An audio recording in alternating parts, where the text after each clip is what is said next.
Welcome to this special Post-UTME English video. This special video contains the most likely questions that you are to face in your Post-UTME English exams. So these are the top questions, the top most likely questions that you will encounter for your Post-UTME exam, especially if you belong to these following schools: UNIBEN, UNILORIN, UNIZIK, FUTA, and Comprehension University.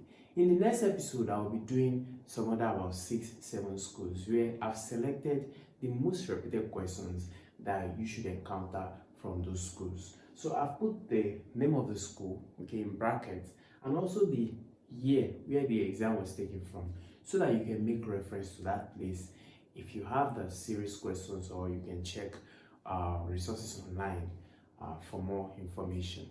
In our channel also, we have mathematics and physics and several other questions or subjects that you would likely face in your Post-UTME exam. So you want to smash the subscribe button and check the channel to update yourself on those questions as you prepare maximally for your Post-UTME exam. Now let's get into it. For this particular section, we have 40 questions. And the first one, taken from 2019, UNIBEN, it says, neither the student nor the teacher dash present. Neither the students nor the teacher dash present. Now this is a grammar and Lexis structure category question.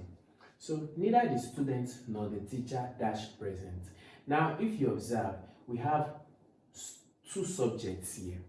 Two subjects means the major voices in the sentence, or the major group, or the group of actions in the subjects. Simply put, we have students and we have teacher. So then we have the verb here. So neither the student nor the teacher dash present.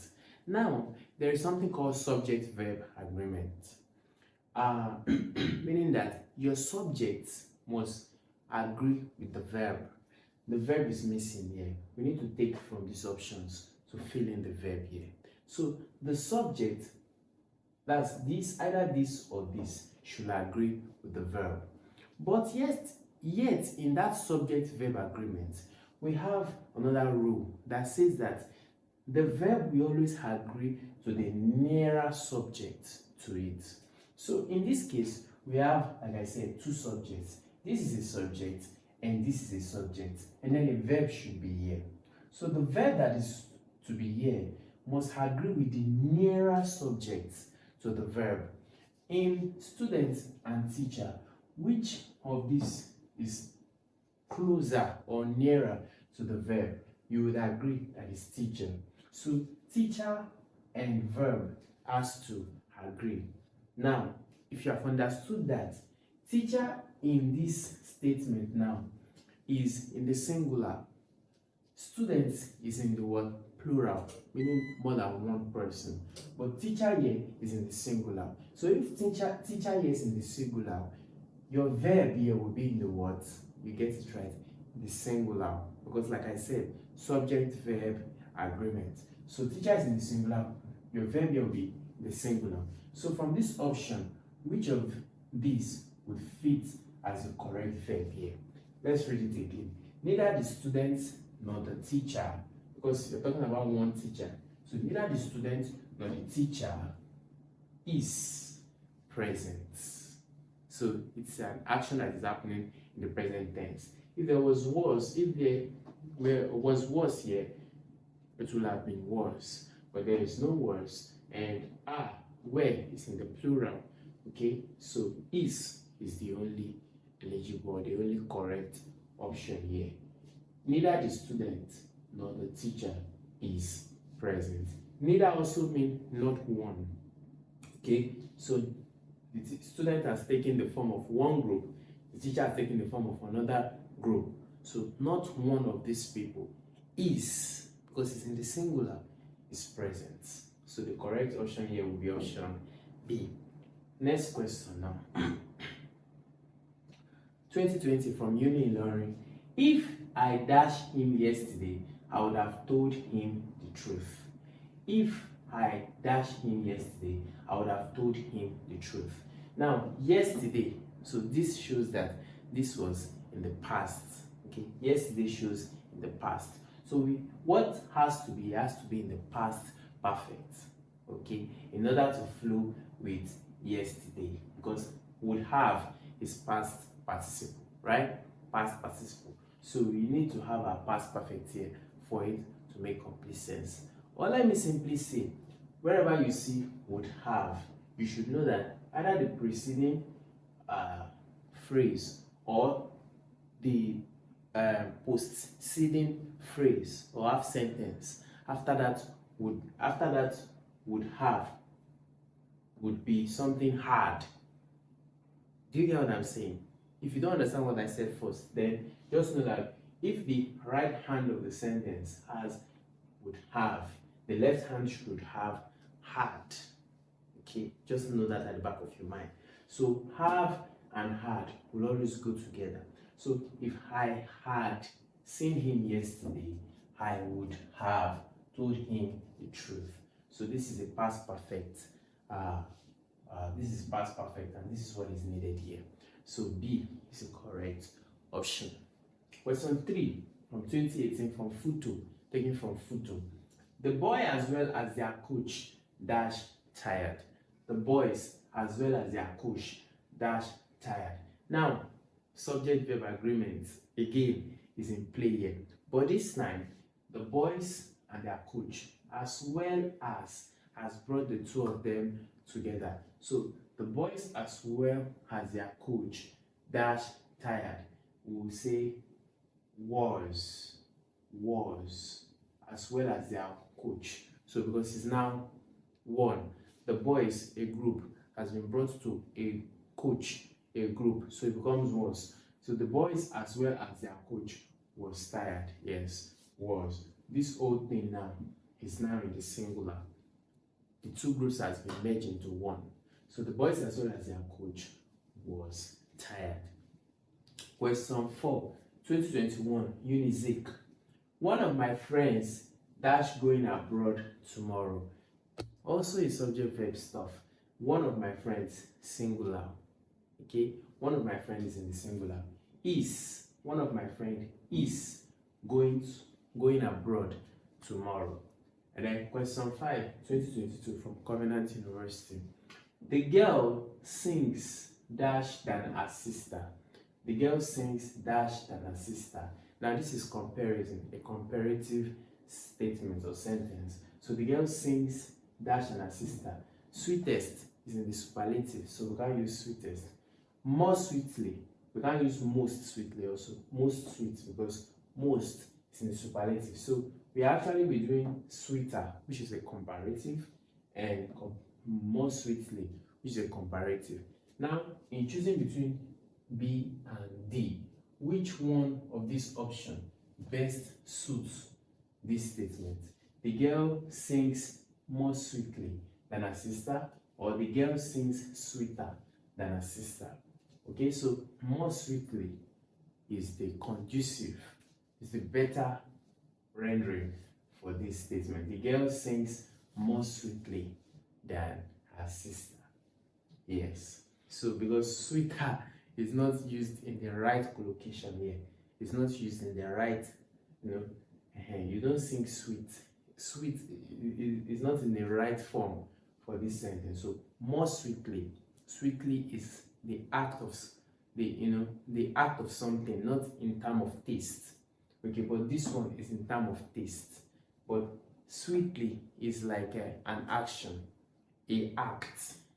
Okay, an offer, an offering. But sweeter is in this context now is in terms of taste, terms of food. So it doesn't work well here. I hope you understand what I'm saying. If you have further questions to this or you want better clarification, you can leave a comment in the comment section. Ask your questions in the comment section. Or if you have better explanation to these questions, please let's interact in the comment section. We're all learning, remember? And then question 6. Okay, with that we come to the end of that category, and then we move to vocabulary, synonyms, and antonyms. So synonyms, antonyms just simply means closest in meaning and opposite in meaning. That's what antonym means. Okay, so now we go to 2020, taken from UNILORIN. Choose the word nearest in meaning. So which of these words is the nearest in meaning to this one? And what's the word? Lament. So lament. And lament means to be sorrowful, to cry or to sob or to whine about a particular unpleasant situation. So lament, is it rejoice? Rejoice is actually the opposite. Complain, okay, complain is close. Celebrate, opposite. Refuse doesn't even work there. So complain is close to lament. That's to whine over, to grumble, to whine over an unpleasant occurrence, something unpleasant. So complain works close to lament, and that's what our answer would be. Question 7. Choose the word opposite in meaning to scarcity. What is the meaning of scarcity? You have shortage, which is also scarcity. You have lack, scarcity. Then you have plenty. Plenty is like the opposite. And then you have insufficiency, which is also scarcity. So plenty is the correct option. Then question 8, 2021, UNIZIK. The synonyms of benevolent is dash. What's the synonym of benevolent? Somebody who is benevolent is somebody who is a giver, who is charitable, who is kind. So let's see the options. You have harsh. It's not close to benevolent. Alright, it's not another word for benevolent. It's actually the opposite. And you have kind, which is, like I said, another word for benevolent. You have wicked and rude, not it at all. So kind is the correct option. Then question 9, 2018, from Covenant. The antonym of transparent is dash. What's transparent? Something that you can see through. Okay, so the opposite of transparent is dash. If something is not as transparent, it will be what? Is it clear? No. Clear is transparent. You can see through it. Then opaque is correct. Opaque is the opposite. You cannot see through it. Pure, bright are closer words to clear. So opaque is the correct option. It is the antonym or the opposite of transparent. And then question 10 now, from 2022, UNIBEN. Select the correct synonym. Okay, another word for what? Diligent. So somebody who is diligent is hardworking, dutiful. Okay, so what's another word for an hardworking person? Is he lazy? No, I already said it. So that's what? Hardworking. B. And then we move to the next section. So I'm touching all the major sections that you will be tested across or tested through in your Post-UTME exam. This is to give you a full and broad understanding. Okay. Now, if you want to practice these questions, you can use the link in the description of this video to download our apps on iOS Store, Apple Play Store, Google Play Store, and practice hundreds of questions for free. Once you master these questions, any exam that concerns secondary school, Post-UTME, similar exams like that, they will be walkover because most of the time they are often related. Okay, so 2019 from UNILORIN, the idiom is an idiomatic expression now. We are now in the idiomatic section. So the idiom, a wild goose chase. You probably have heard of that before. A wild goose chase means what? It's actually a foolish search.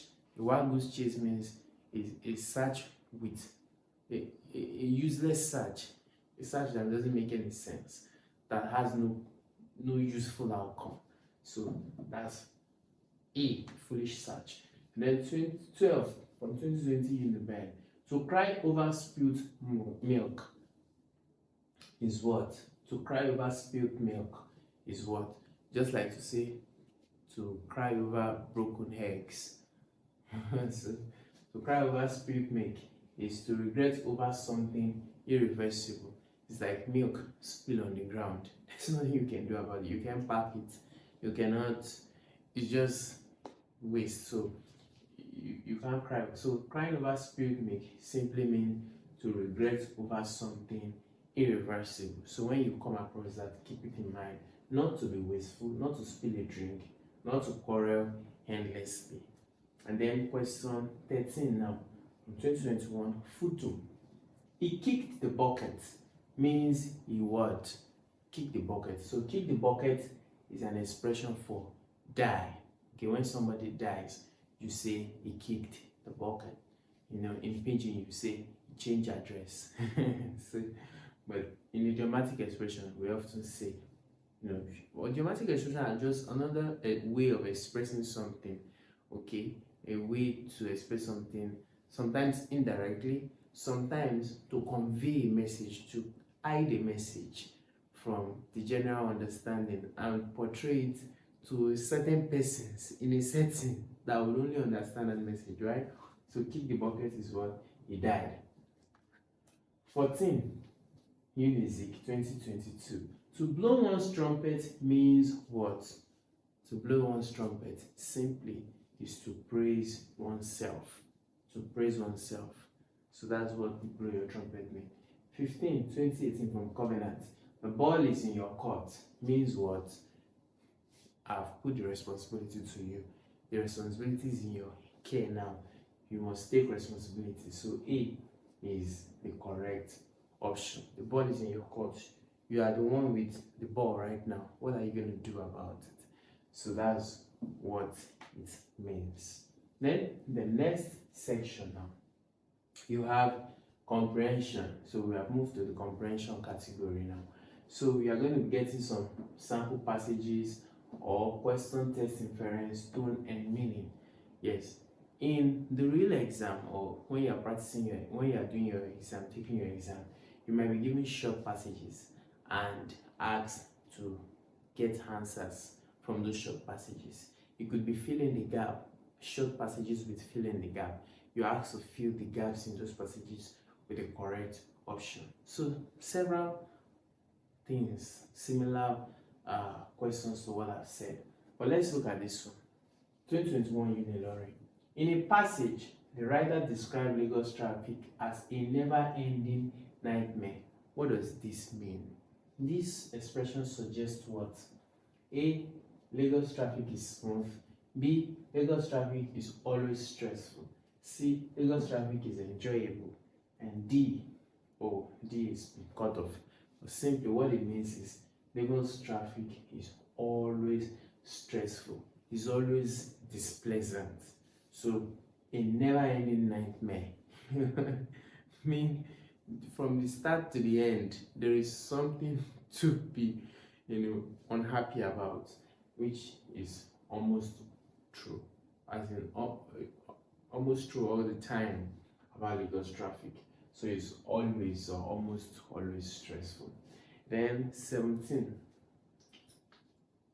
from UNIBEN now, 2019.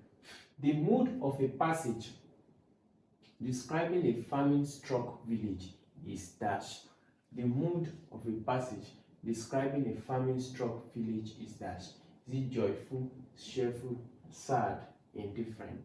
So any passage that is describing a village in famine is not going to be joyful or cheerful. It will be sad. So sad is the correct option. 18, 2020 FUTA.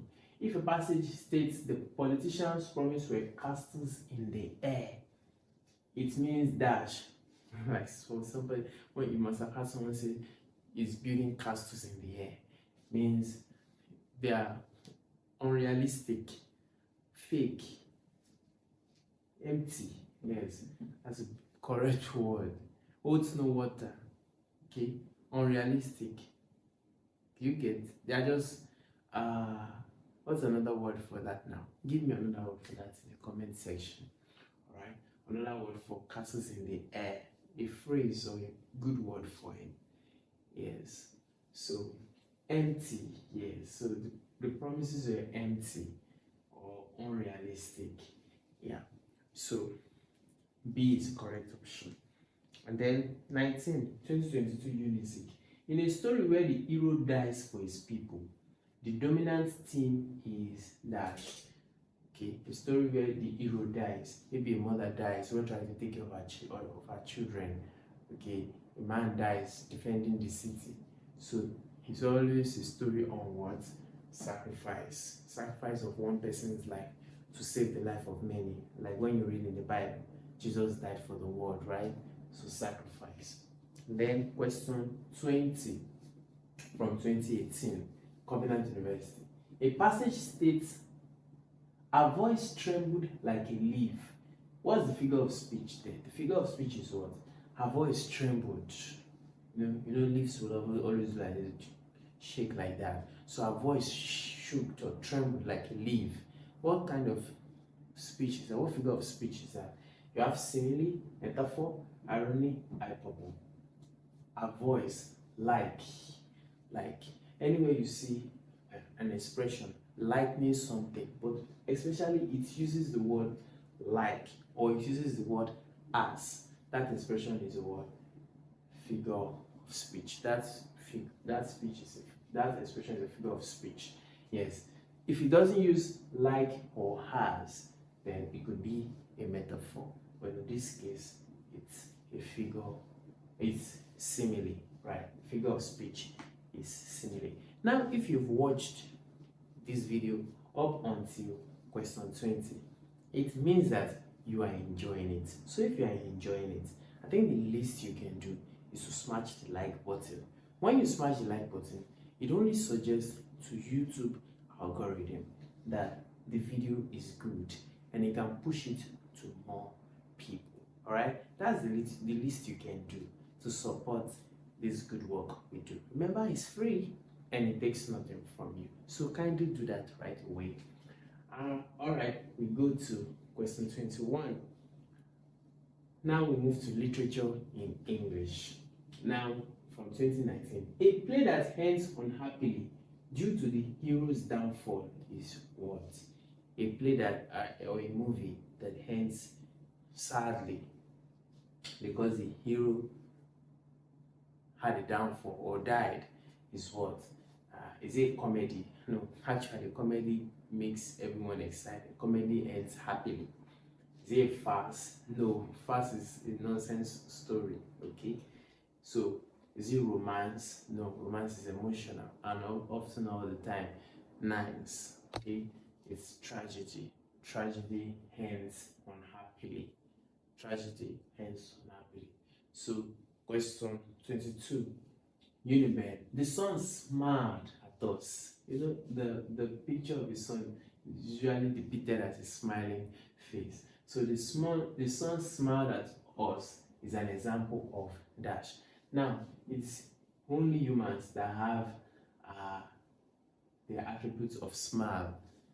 Yes, it's humans that have the attribute of smile. So the sun smiled at us is an example of what? Personification. It's an example of giving an inanimate thing attributes of a person. So suns is human beings, it's people that smile. So when you give an inanimate thing, an inhuman thing, the attributes of a person, it's called personification. And then 22 from UNIZIK. A 14-line poem with a definite rhyme scheme is a sonnet. Yes, this sonnet was popular in the 18th, 19th century. Yeah, it's a 14-line poem with a definite rhyme scheme. And then 24 from 2018. This one is for photo students now. The use of exaggeration for effect is called dash. Anywhere you see exaggeration, just knowing that it is what you guessed right, hyperbole. So exaggeration is hyperbole. When you see a figure of speech and expression that there's a lot of exaggeration or contains exaggeration, that expression is depicting the hyperbolic figure of speech. And then 25 from 2022. The central character in a novel or play is the dash. The central character, the main character, the hero character, whichever way you like to put it, in a novel or play is what? Protagonist. What about the one that opposes the central character. You know, in many places you have the central character good, and you have central character evil or enemy to the major character. So the enemy or the attacker or the opposing voice is often called the what? Antagonist. It's like in Nigerian movie or in many United States movie, you have the what? Actor and the boss, right? So protagonist is the main character, antagonist is the one who antagonizes him, right? Good. All right. Now, if you want to have many more questions as this, we have compiled packs of these questions for maths, English, you know, virtually all the subjects, and you can get them for the cost of 1,000 naira only. So how can you get your copy? You can get it by checking the description of this video. For the WhatsApp link, to simply send a DM and state that you want to get a copy of the compiled pack of past questions. This pack of past questions contain lots and lots of questions. The answers has been taken and brief explanation. Mathematics, the workings are well done out, and all these other calculative courses, so that you can take your time to understand, master them, and excel your oncoming exam. Now to question 26. We leave that idiomatic expression and what have you, and we go to the next category, which is what? Error spotting and sentence correction. You want to spot error and correct the sentence. Now we take from 2019 UNIBEN. She did not came on time. Identify the error. She did not came on time, and I did the correction here for you. She did not come on time. So came has been changed to come. And then, oh sorry. And then 27. UNILORIN. He goes to school yesterday. He goes to school yesterday. Yesterday means what? In the past. So there is a jam between goes and yesterday, because goes is a present continuous tense. So he went to school yesterday, because yesterday is in the past. And then the book are on the table. The book are on the table. Book and are singular plural. It's not going to work. So the book is, this should be is. The book is on the table, or the books are on the table. It's either these become books, while this is her on the table, or the book in the singular is in the singular on the table. And then 29. Neither James nor his brothers is guilty. Neither James nor his brothers is guilty. Like I explained in the first question, you might want to go back to the first question. I've given a detailed explanation on this. James is a subject, brothers is a subject. So, but is here is wrong. This should be are. You can see are, because it does not connect to brothers. So this should be are. So brothers are guilty. Then question 30 on covenant. She sings good. She sings good. So correct that. She sings well. Okay, she sings well. So, all right. Now we go to Lexis and the use of verbs. Hope you're enjoying it. I hope you're enjoying it. If you're enjoying it, you can also leave another comment in the comment section saying, I'm enjoying it. Right on. Now, question 31, 2019 UNILORIN. It was accused dash stealing. Now, when it comes to accusation, people are always accused of something. So, of is often the right word used when we talk about accusation. He was accused of either accusation or appraisal. Either when people are accused or appraised, use of. So, of is correct option. 32 from 2020. I'm not interested in. We use interest with in. You must have seen a boy strike you if you're a girl, or woo you. So it's saying something like this: I'm interested in you. Okay.